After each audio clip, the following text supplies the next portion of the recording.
Meus irmãos, boa tarde. Mais uma vez, com muita alegria, estamos juntos na nossa amada Escola Jesus Cristo, mesmo virtualmente, mas a oportunidade de estudarmos o Evangelho de Jesus todas as tardes, nesse serviço de Irmãos de Célia Lúcius, preparando os nossos corações e as nossas mentes para o estudo dessa tarde. Vamos ler do Evangelho de João, capítulo 20, versículos 19 e 20. Também um texto narrado por Lucas, o escriba da mansidão, o evangelista médico manso. E João nos diz: chegada, pois, a tarde naquele dia, o primeiro da semana, e estando os discípulos reunidos com as portas cerradas por medo dos judeus, chegou Jesus, pôs-se no meio e disse-lhes: paz seja convosco. Dito isto, mostrou-lhe as mãos e o lado. Alegraram-se, pois, os discípulos ao verem o Senhor. Vamos orar. Amado e divino Mestre, amigo de todas as horas, com os corações agradecidos, Senhor, por essa oportunidade de estarmos reunidos na casa que leva o Teu nome, para estudarmos o Teu Evangelho, a Tua boa nova, e alimentar os nossos corações, aliviá-los das tristezas, das dores, e dá-nos, Senhor, da vossa paz, a paz que tanto almejamos, a paz que tanto queremos. Abençoa-nos e guarda-nos hoje e sempre, que assim seja.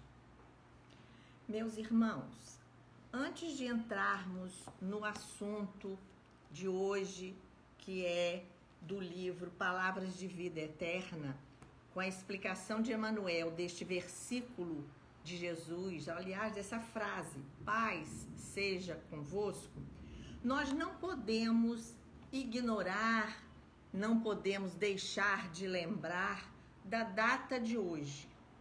Hoje, 31 de março, é uma data muito importante para o Espiritismo, porque há 152 anos desencarnava o grande missionário Allan Kardec. E no livro Vida e Obra de Allan Kardec, nós temos o discurso que é muito falado, muito lido, muito dito, mas sempre é bom lembrar essas palavras de Camille Flammarion no túmulo de Kardec em Paris, há 152 anos atrás. Então aqui ele faz no discurso final, o discurso todo é grande, muito bonito, mas no final ele coloca pontos importantes da vida de Allan Kardec. Então ele diz assim: voltaste a este mundo donde viemos e colhes o fruto dos teus estudos terrestres. Aos nossos pés dorme o teu envoltório, extinguiu-se o teu cérebro, fecharam-se-lhe os olhos para não mais se abrirem, não mais será ouvida a tua palavra. Sabemos que todos havemos de mergulhar neste mesmo último sono, de volver a essa mesma inércia, a esse mesmo pó. Mas não é nesse envoltório que pomos a nossa glória e a nossa esperança. Tomba o corpo, a alma permanece e retorna ao espaço. Encontrar-nos-emos no mundo melhor e no céu imenso, onde usaremos das nossas preciosas faculdades, onde continuaremos os estudos para cujo desenvolvimento a terra é teatro por demais acanhado. É-nos mais grato saber esta verdade do que acreditar que jazes todo inteiro neste cadáver e que tua alma se acha aniquilado com a cessação do funcionamento de um órgão. A imortalidade é a luz da vida, como este refulgente sol é a luz da natureza. Até a vista, meu caro Allan Kardec, até a vista.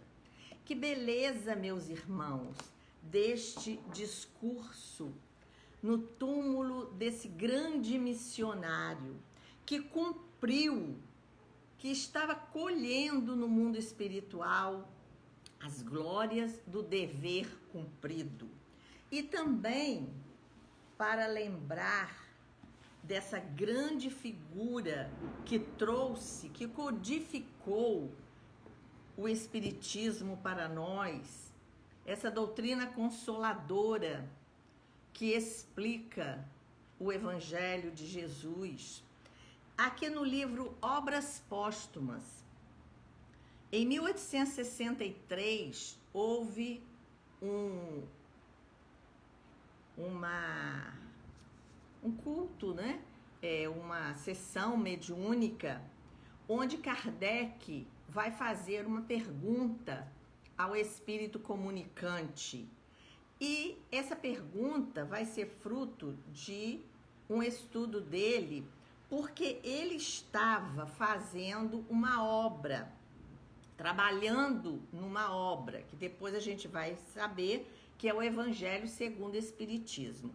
E ele não havia comunicado a ninguém o assunto do livro em que trabalhava. Então a médium não sabia de nada do que estava acontecendo. Nem o editor dele, o senhor Didier, conhecia a obra. Então, para provar, olha a preocupação de Kardec em provar a mediunidade, em provar com certeza, tirar as dúvidas das pessoas. E ele pergunta ao espírito comunicante, que no decorrer da explicação, a gente pensa que é São Luís, um dos espíritos que fazia parte da pleiade de espíritos que trouxeram para nós o Espiritismo. Então ele pergunta: que pensais sobre a nova obra em que estou trabalhando atualmente? E o espírito diz para ele, através da médium: este livro de doutrina terá considerável influência. Abordas ali questões capitais, e não somente o mundo religioso nele encontrará as máximas que lhe são necessárias, mas a vida prática das nações extrairá excelentes instruções. Fizeste bem em tratar de questões de alta moral prática, do ponto de vista do interesse geral, dos interesses sociais e dos interesses religiosos. A dúvida tem que ser desfeita. A Terra e sua população civilizada estão preparadas.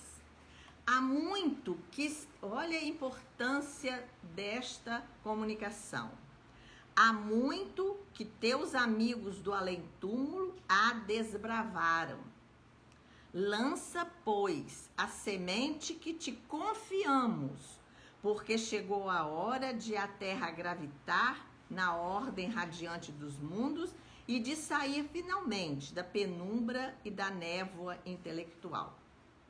Completa a tua obra e conta com a proteção de teu guia, o guia de todos nós, e com o concurso dos espíritos que te são fiéis, em cujo número podes contar-me sempre.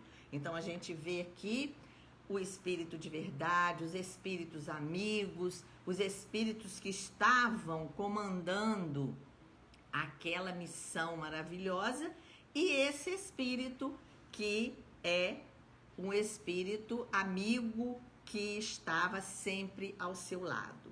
Mais adiante, ele declara: aproxima-se a hora em que terás de declarar abertamente o que é o Espiritismo e mostrar a todos onde está a verdadeira doutrina ensinada pelo Cristo. A hora em que a face do céu e da terra deverás proclamar o Espiritismo como a única tradição realmente cristã, a única instituição verdadeira divina e humana. Ao te escolherem, olha só este parágrafo, ao te escolherem, os espíritos sabiam da solidez de tuas convicções e que a tua fé, como um muro de aço, resistirá a todos os ataques. Ele seria, como a gente sabe da história de Kardec, o quanto ele sofreu, o quanto ele teve aflições, quanto foi atacado, mas a fé estava presente como um muro de aço nas suas decisões. Entretanto, amigo, se tua coragem ainda não fraquejou diante do pesado encargo que aceitaste, sabe que no princípio não tiveste obstáculo, mas agora vão começar as dificuldades. Sim, caro mestre, prepara-se a grande batalha. O fanatismo e a intolerância, revoltados com o sucesso de tua propaganda, vão alvejar a ti e aos teus com armas envenenadas. Apresta-se para a luta. Não é uma luta armada, é uma luta de palavras, é uma luta de exemplos, é uma luta de conceitos. Mas tenho confiança em ti, assim como tens em nós, porque tua fé é das que removem montanhas e fazem caminhar sobre as águas. Coragem, pois, que a tua missão se cumpra. Conta conosco e conta principalmente com o grande Espírito do Mestre, que todos nós, que te protege de modo muito especial. Então, essa mensagem que está no livro Obras Póstumas, uma mensagem que foi recebida antes de sair o livro O Evangelho segundo o Espiritismo. Então, nós vemos aqui essa grande alma e nós não podemos deixar de lembrar dele. E isso o seu Clóvis nos ensinou muito, que nós devemos ser gratos, nós devemos alimentar dentro de nós essa fé, essa paz. E não poderíamos deixar de lembrar de Kardec, porque através dele nós podemos hoje nos reunir, estudar o Evangelho de Jesus, essas explicações que Emmanuel, através da mediunidade santa de Francisco Cândido Xavier, o nosso querido Chico, outro grande missionário que desceu à terra para nos trazer essas maravilhas de livros. Então nós temos só que agradecer, meus irmãos, agradecer esses momentos em que passamos lembrando o Evangelho de Jesus, que não fiquemos só nas nossas palavras, nós temos que partir para a ação. Olha o que o Espírito de São Luís falou para Kardec: coragem, terá lutas nós temos, estamos vivendo um período de muitas aflições, de muitas dores, mas temos que ter coragem, temos que ter fé. E a lição de hoje é justamente quando, depois da ressurreição, Jesus aparece para os seus discípulos. Tomé não estava presente nessa primeira aparição de Jesus. E o que é que Jesus fala para os seus discípulos, falando para nós? Jesus, todo o seu evangelho, não foi só para aqueles lá há mais de 2000 anos atrás. O seu evangelho é para todos nós, as suas palavras de bom ânimo, de coragem, são para todos nós. Então aqui, Emmanuel, no livro Palavras de Vida Eterna, vem nos explicar essa frase de Jesus ao se dirigir aos seus discípulos: paz seja convosco. Que é o que nós desejamos e devemos não só desejar para nós, mas devemos desejar para todos que se acheguem a nós. Então, Emmanuel, no capítulo 47 do livro Palavras de Vida Eterna, ele intitula Estejamos em Paz. Estejamos, estar, ficar. Temos que ter a paz dentro de nós. E aí, ele começa explicando para nós, com a linguagem maravilhosa do professor, orientador de nossas almas. Rujam tempestades em torno de teu caminho, tranquiliza o coração e segue em paz na direção do bem. Olha só, as tempestades estão aí. O nosso caminho nessa terra de transição é de tempestade, e agora, nesse exato momento, aqui na minha casa, nessa região, está caindo uma chuva grossa. Raios e trovões lá fora, mas nós estamos aqui dentro da nossa casa. Rujam tempestades, tanto físicas, geográficas, geológicas, como tempestades em muitos corações, em muitas almas. Mas tranquiliza o coração, segue em paz na direção do bem. Não carregues no pensamento o peso morto da aflição inútil. Olha que parágrafo importante para as nossas vidas. Não carregues no pensamento o peso morto da aflição inútil, da mágoa, do medo, do prejudicar uns aos outros, da discórdia. Não podemos carregar em nosso coração, em nosso pensamento, essas aflições, porque são peso morto. Não levam a nada, só nos prejudica.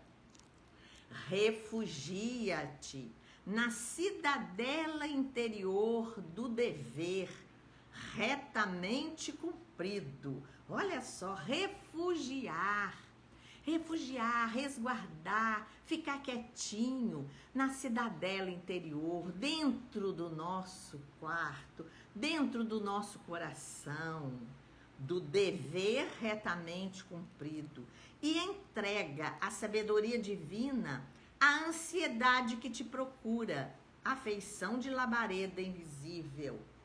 A ansiedade, o medo, a aflição que nos procura são labaredas, fogo invisível dentro de nós, e nós temos que nos resguardar disso através de quê? Da oração, através dessa prece maravilhosa que ele mesmo nos ensinou, que é o Pai Nosso.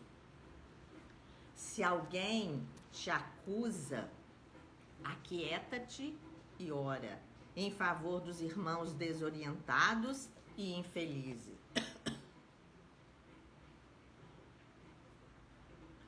Como o Espírito amigo falou para Kardec, tranquiliza, coragem. Se alguém te acusa, como ele foi tão acusado, Chico foi tão perseguido, aquieta-te e ora em favor dos irmãos desorientados e infelizes, em favor daqueles que estão querendo nos causar o mal. que estão nos acusando.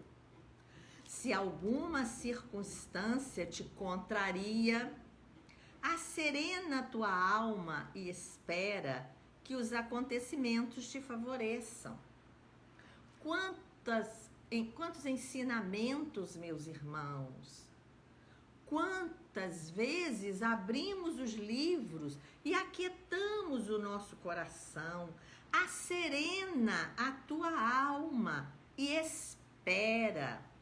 Não sejas ansiosos. Olha o conselho que Jesus deu para Marta. Não seja ansiosa com as coisas do mundo. Maria escolheu a melhor parte. Nós estamos aqui nesse momento escolhendo a melhor parte para aquietar o nosso coração, asserenar a nossa alma e esperar, porque os acontecimentos virão a nosso favor.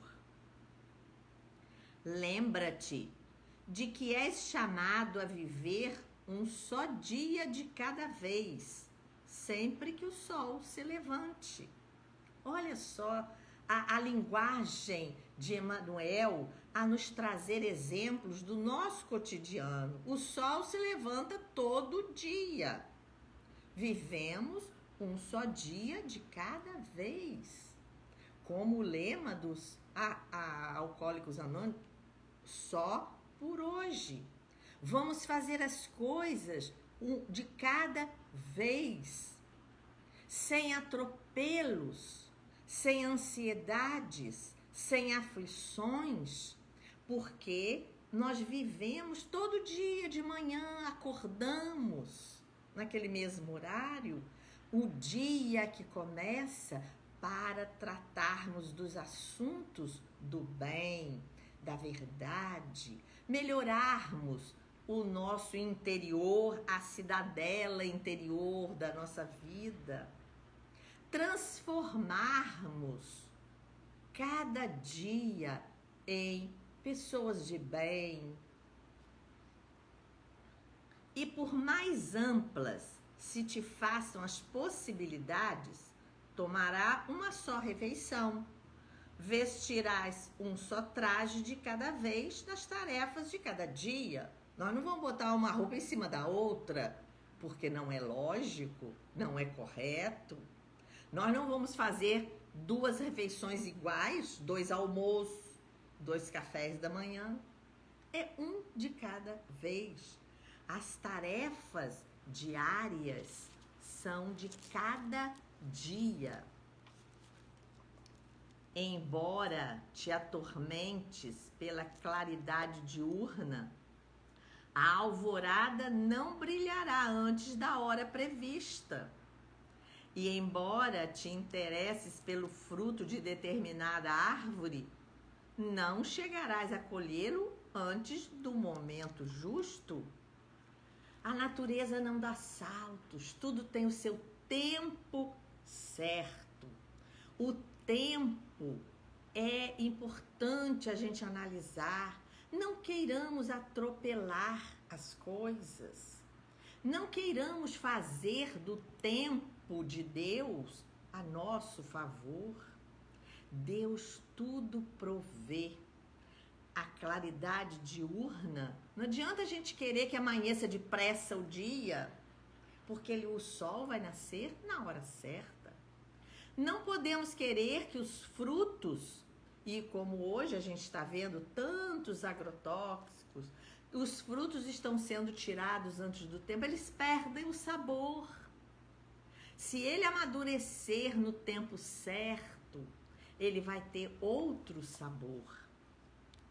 A pretexto, porém, de garantir a própria serenidade, não te demores na inércia. Olha, que chamamento importante de Emmanuel. Não podemos ficar inertes, preguiçosos, parados, para garantir a serenidade. Ah, não vou fazer nada, vou cruzar os braços, vou ficar quieta, para eu poder me asserenar o coração. Não é isso que o Evangelho pede. Porque o Evangelho pede atitude. Levanta, Pega a tua cama e anda. Nós queremos seguir o Evangelho, então não podemos ficar de braços cruzados. Mentaliza o bem e prossegue na construção do melhor. Como quem sabe que a colheita farta pede terra abençoada pela charrua. A terra, para ser revolvida, ela tem que passar pela máquina para revolver. Assim também tem que ser o nosso coração. Ele tem que ser transformado. Ele tem que ser construído. Mentaliza o bem, os nossos pensamentos, modificar. Tem até uma mensagem num dos livros de Chico, que nós vemos fazer a faxina mental, para que a gente possa ter a sintonia com o alto, mentalizar o bem, a oração, prossegue na construção do melhor. Temos sempre que estar pensando no bem, fazendo o bem, querendo o bem. Porque nós não vamos ter a colheita se nós não adubarmos a terra, se nós não plantarmos, se nós não regarmos. Assim também o nosso coração. Nós precisamos adubar a nossa mente com a semente do Evangelho, a semente do bem, revolver esses detritos que estão corroendo a nossa alma velha, cansada, o homem velho que ainda adormece dentro de nós. Precisamos revolvê-lo e colocar o homem novo, como diz Paulo, para fazer o bem, pensar no bem. Sejam quais forem as tuas dificuldades, lembra-te de que a paz é a segurança da vida.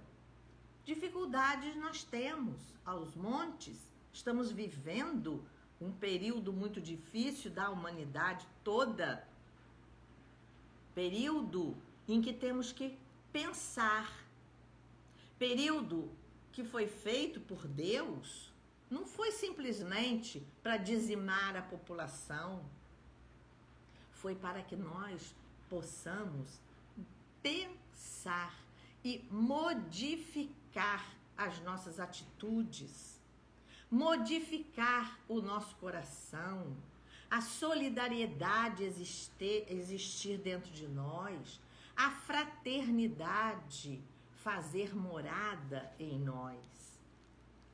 Não nos esqueçamos de que na hora da manjedoura, as vozes celestiais, após o louvor aos céus, expressaram votos de paz à terra. E depois da ressurreição, voltando gloriosamente ao convívio das criaturas, antes de qualquer plano de trabalho, disse Jesus aos discípulos espantados: a paz seja convosco. Então essa paz é a segurança da nossa vida. No momento em que estamos aflitos, espantados, descrentes, nós temos que voltar o nosso pensamento e o nosso coração para essa paz do Cristo. A paz que o Cristo trouxe para nós, Shalom. Com essa palavra tão pequena, 3 letrinhas somente, nós podemos modificar a nossa psicosfera, o nosso ambiente, refletir, como ele diz, a luz que vem do alto, e nós não estamos desamparados, sabemos disso. Olha o que o Espírito comunicante falou para Allan Kardec: não estás sozinho. Nós somos amigos e temos amigos. Essa certeza certeza nós precisamos colocar dentro de nós, do nosso pensamento, da nossa alma, e levar a paz, ser promotores da paz. Bem-aventurados aqueles promotores da paz. Então nós precisamos promover essa paz que o Cristo trouxe para nós, que o Cristo, depois da ressurreição, foi andar pelo mundo, trazendo a paz tão desejada. E Kardec coloca: estejamos em paz. Alimentemos essa qualidade dentro de nós, mesmo que estejamos nas tempestades físicas, geológicas, sociais, interiores, mas nós temos que trazer essa paz dentro de nós. Então, enquanto os homens ainda estiverem pensando em prejudicar uns aos outros, enquanto a humanidade não se voltar para essa paz que o Senhor trouxe, nós temos que pensar em Jesus abençoando-nos sempre. Então, encerrando, meus irmãos, nós temos o livro Agenda Cristã. No prefácio de Emmanuel, ele dá 3 passos para que nós nos transformemos. E se cada um de nós se transformar, a humanidade será melhor. Então ele diz que a transformação moral de cada um de nós tem a necessidade de iluminar a consciência, aprimorar sentimentos e aperfeiçoar qualidades individuais. Com esses 3 passos, nós vamos receber as bênçãos do Senhor. E essas bênçãos de paz, de amor, de verdade, estarão junto de nós. Que Ele nos abençoe e vamos orar. Senhor Jesus, nosso Mestre, nosso divino amigo, agradecemos, Senhor, tantas bênçãos vindas do alto para o esclarecimento das nossas almas. Que esses espíritos encarnados e desencarnados que nos orientam, que desejam nos transformar, sejam também muito abençoados. No dia de hoje, a Allan Kardec, esse grande missionário, que ele possa receber a nossa gratidão por ter trazido ao mundo o outro Consolador, essa doutrina que explica o porquê da nossa vida presente, para onde vamos, o que devemos fazer, para que estamos aqui. Abençoa-nos, abençoa a nossa amada Escola Jesus Cristo, que ela sempre possa prosseguir cumprindo os teus desígnios. Guarda-nos na vossa santa e doce paz, que assim seja.